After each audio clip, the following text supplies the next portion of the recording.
Students, आपको following information के basis पे एक बैंक रिकंसिलिएशन स्टेटमेंट बनाना है। आपको 31 मार्च 2023 को balance as per cash book दे रखा है ₹72,950। अब ये बताया नहीं गया है ये फेवरेबल बैलेंस है या अनफेवरेबल यानी ओवरड्राफ्ट। तो ऐसे में हम इसे फेवरेबल बैलेंस ही मानते हैं। अगर आपको सिर्फ बैलेंस के नाम से ही दे रखा हो तो आप इसे favourable balance of cash book लेंगे।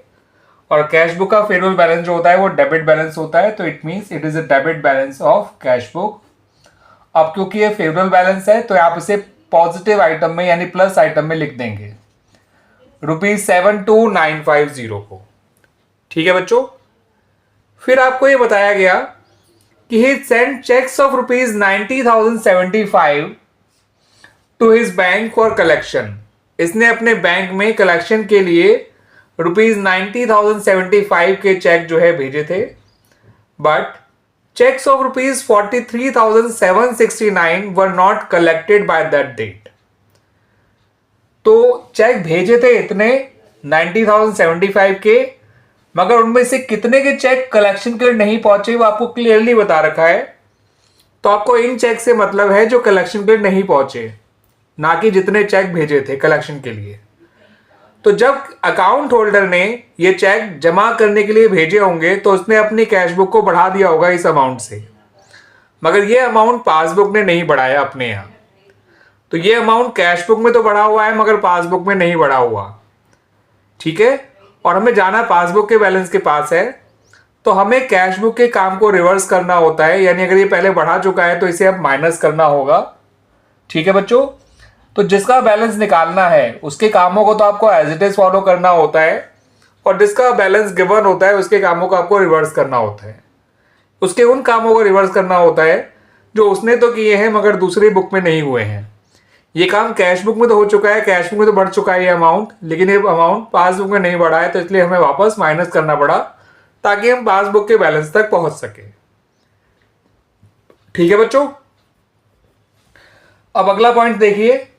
Out of checks issued by him in payment of his debt, check of ₹29,344 were not presented for payment. इसने जो अकाउंट होल्डर है उसने जितने भी चेक इश्यू किए थे उसमें से इतने अमाउंट के चेक बैंक में नहीं पहुंचे। अब इन चेक्स को कैश बुक ने तो कम कर रखा है अपने यहाँ, मगर पासबुक ने तो कम नहीं किया। ठीक है। तो कैश बुक को क्योंकि पासबुक के बैलेंस के पास पहुंच रहा है तो उसे अपने किए हुए काम को रिवर्स करना होगा, अपने किए हुए उस काम को रिवर्स करना होगा जो पासबुक ने नहीं किया है। जैसे कि इसने ये अमाउंट कम कर दिया था मगर पासबुक ने कम नहीं किया है, तो इसे वापस इस अमाउंट को बढ़ाना पड़ेगा। ये 29,344 को आपको प्लस आइटम में लिखना होगा। ठीक है बच्चों। जब आपका सारा काम हो जाए, फिलहाल इतने ही क्वेश्चन थे, इतने ही पॉइंट थे इस क्वेश्चन में, तो आपको फिर दोनों साइड का टोटल चेक करना है। जो टोटल बड़ा आएगा उसको दोनों तरफ लिखना है। तो फिलहाल ये टोटल बड़ा आ रहा है बच्चों 72 और 29 होता है बच्चों 1,01,000, और इन्हें और जोड़ेंगे तो 1,02,200 हो जाएगा, और 50 + 44 होता है 94, तो 1,02,294 ये आया टोटल प्लस आइटम्स का। इसको दोनों तरफ लिख दीजिए 1,02,294, और इसमें से ये नेगेटिव वाला टोटल माइनस कर दीजिए।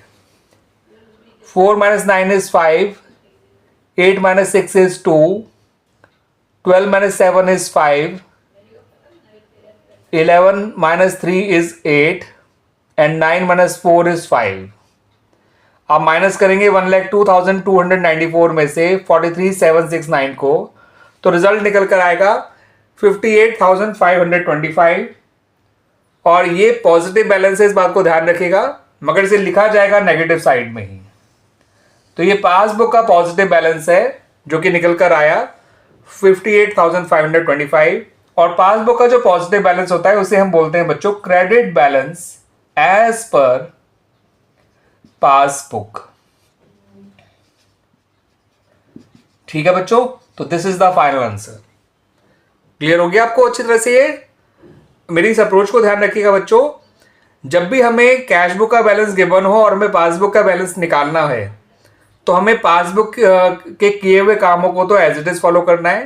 पासबुक के उन कामों को जो पासबुक में तो हुए हैं मगर कैश बुक में नहीं, उनको तो एज इट इज फॉलो करना है। यानी उसने बढ़ाया है तो आपको भी बढ़ाना पड़ेगा, ऐड करना पड़ेगा।